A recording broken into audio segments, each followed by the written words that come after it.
we are, we see an army of Rozzers, but typically they're doing nothing. I mean, it's kicking off down there, but they're just... Is this meant to be a deterrent? Because it isn't. Last weekend we fully remember when you guys were running away.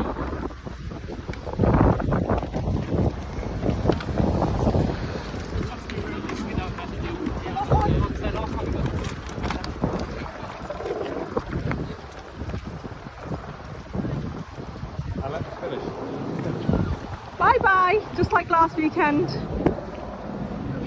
And let me finish. I'm not going to be celebrating what is quite honestly a failed police force. They could have prevented all of this if they intervened in the first place. They didn't. It's kicked off now, they didn't intervene in the first place, and now we have all this trouble. We see hordes upon hordes, line upon line of police cars, vans even, as a deterrent.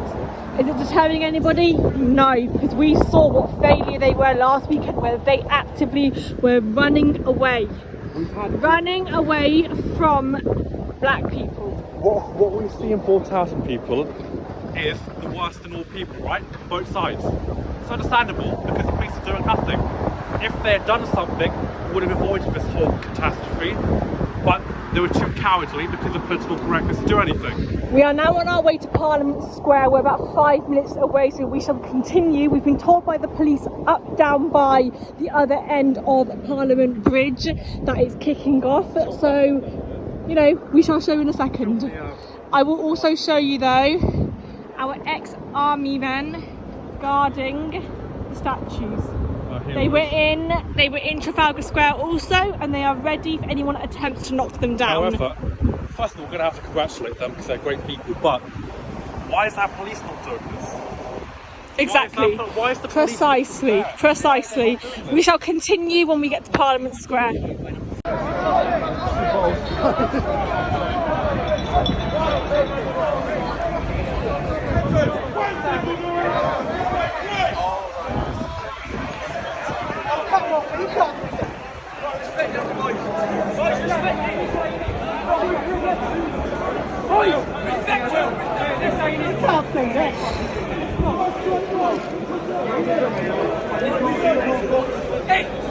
Defence over the police.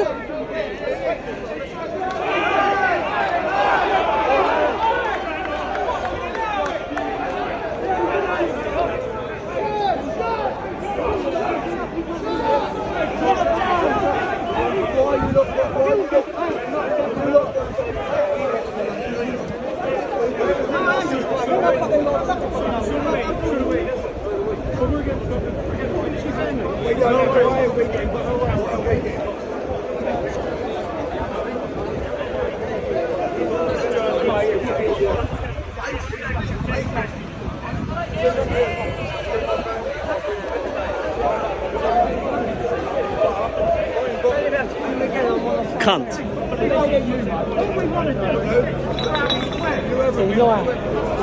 Oh, this phone's shit.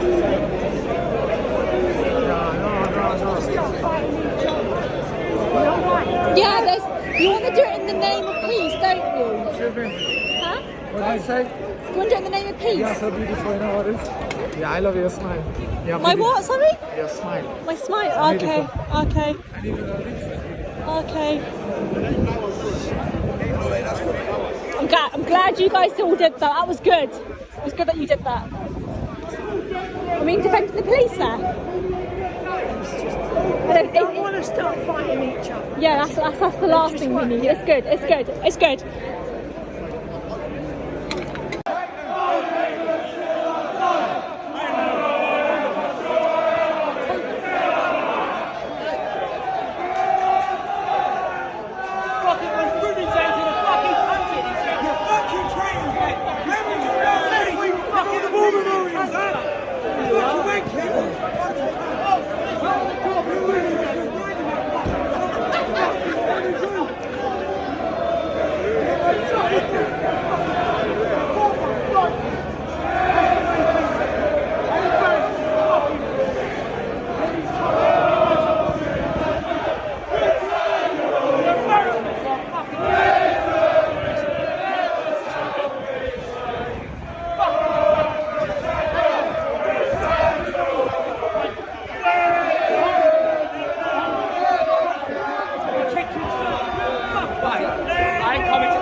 Hey, White, get the badge.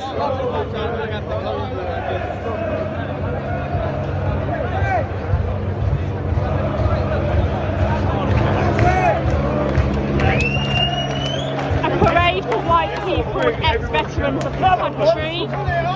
Crowds have gathered to praise them. Very peaceful indeed, in contrast to last weekend's protest.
Hey, White, get the badge.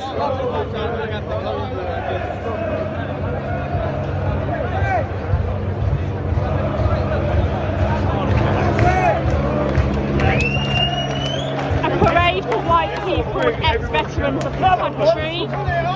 Crowds have gathered to praise them. Very peaceful indeed, in contrast to last weekend's protest. So we have just witnessed an attack on the police. What are your thoughts? Well, yes, just a few moments ago, we were obviously, as you've seen, there was a brutal attack on the police, and really we're just very embarrassed and ashamed. I don't know who thinks we have condemned the police for their inaction, but under no circumstances should people be attacking the police. It's just thuggery at its finest. It's absolutely disgusting. People under the influence of alcohol, drinking too much at midday, God knows what time, it's really not the time, and attacking the police for no good reason. We saw cones being chucked at them, lager, you name it. To the point where I had to intervene to attempt to stop it, and then it did kind of settle down. What would you say though what is the impetus behind them even attacking the police? I did ask those questions and they couldn't answer them themselves. So is it just an excuse to get on the bandwagon thinking it's cool, or do they have an argument, or what do you think their argument is? Well, I think there are two sort of people here. The one is sort of people that just want a bit of fun and they're going along with it, right? They're going on the bandwagon having a bit of fun. The second one is people that are disappointed by the police. I mentioned it earlier. The police have not done enough today, and they haven't done enough 2 weeks ago against Black Lives Matter and Antifa. There's stuff being chucked at them and they just stood there. It's quite simple. If you have a bully at school, right, do you let them just continue to bully you? Do you just sit there and do this, or do you hit them back? You hit them back. It's quite simple. There's no deterrent from the police. I did ask the police, why are you not attempting to stop this? And they said it's tactical and we're used to it every single day. And they didn't say much. Then I asked them, oh, is there a line that has to be drawn? They said yes. What is that line? Then they couldn't answer it. Is it putting out a knife? It seems so, because we literally had police getting heavy cones, bottles, alcohol, a horde of about 200 people were going to their faces, and if I'm being completely honest, they look petrified. Yes, they look petrified. Quite a few of them being female police officers now. I know all about equality here, but the reality is that is just thuggish in all ways. It's not right. And really, I think police in this country should take a leaf out of the Aussies and fight back. There's no deterrent right now. There's no deterrent. They were petrified. I question whether this was a call from the top political. Cressida Dick, whoever it is, Cressida Dick, Boris Johnson, Patel, Sitting Khan, I don't know who it is. But it's not the right way. It's exacerbating the problem. They need to fight back, and fighting back does not mean beating them up or anything, but show some sort of arrests, and then maybe this might all start to settle down. Simple analogy. Remember the 2011 riots? Remember that? That was only 9 years ago. Remember how police were actually fighting back? Police had some respect back then. The same police I saw some big guys, I mean, some guys that are well over 6 foot, and they just stood there. Yeah, they just stood there. Under the argument that it's from the top. What the top means, we don't know, and we're gonna guess it's political, but right now, they are not enforcing law and order, and it's quite shambolic, and it's brought the worst side out in both sides. And just to clarify, ladies and gentlemen, we're not attacking the police as in the individuals, we're attacking the top, but obviously the individuals, they have to follow the orders from the top, and whoever's at the top is really just turn the police into, I don't know, a joke, a laughing stock. They're a joke. They're just there. To the fact that you needed a girl that is 22 to attempt to stop them being hurled abuse at and attacked. Yes. I think what I want to say about society, it says that our society is too scared to have discipline, law and order, and we just have descending into anarchy. And it's from a conservative government. And I was a big fan of Boris, I still am a fan of Boris, but I'm very disappointed by Boris. He has not maintained law and order in any sense of the word, and it's really not conservative in any sense of the word either. I kind of feel embarrassed being at this protest also, not because of the police, nothing to do with them, but because of the sort of people that are here doing this in the name of the right. The right. Okay, that's it for now, folks. We will continue with our observations later on. Hi folks, just going to wrap up the drama yesterday, the riots in London yesterday. Well, we were there, we posted the images, as you know, and the videos, and you've seen it on Twitter. It was largely peaceful to begin with, and we completely understand why they were there. However, alcohol did get in the way, and eventually it did turn quite thuggish towards the end. The problem is, though, it's all the fault of the leftist police. The leftist politically correct police who do not take any action. We had veterans, you know, ex-Maroon Berets, ex-sort of Green Berets. They had to protect the police because the police themselves are just stood there while they're having cones chucked at themselves, and they're having also glass bottles, right? And the police are doing nothing. And Black Lives Matter, they woke up, or Antifa as they are, you know, actually known. Smart people know how Black Lives Matter is Antifa. And they woke up at, let's say, 4 or 5 p.m. They came there and they were knifing people. And to be honest, we did see one person probably suspected to get knifed. I think it was in, what was it again? Parliament Square. Yeah, where did they get knifed though? Somewhere in the abdomen. We didn't see the one in the neck, and then we were out of there. We couldn't film anymore. So it's largely the fault of the police, because they wouldn't be there. People would not be there in the first place if police had took charge 2 weeks ago with Black Lives Matter. People would not be angry, incredibly angry, over the fact that the police have just stood there while the history of this country, of heroes of this country such as Winston Churchill, were just sort of vandalised and people were urinating there. And that's it, folks. Tell me what you think. If you Put it in the guys, comments. If you don't agree, fine. If you do agree, well, tell us why. if you guys also want to see the videos of people being stabbed by Antifa, we haven't got them ourselves, but if you're smart enough, you'll find the footage quite easily on Twitter before anyone hurls abuse at us for lying, which has already been the case this morning, which is not the case. Take a look, you'll see what we're referring to. Thank you, folks. Good day.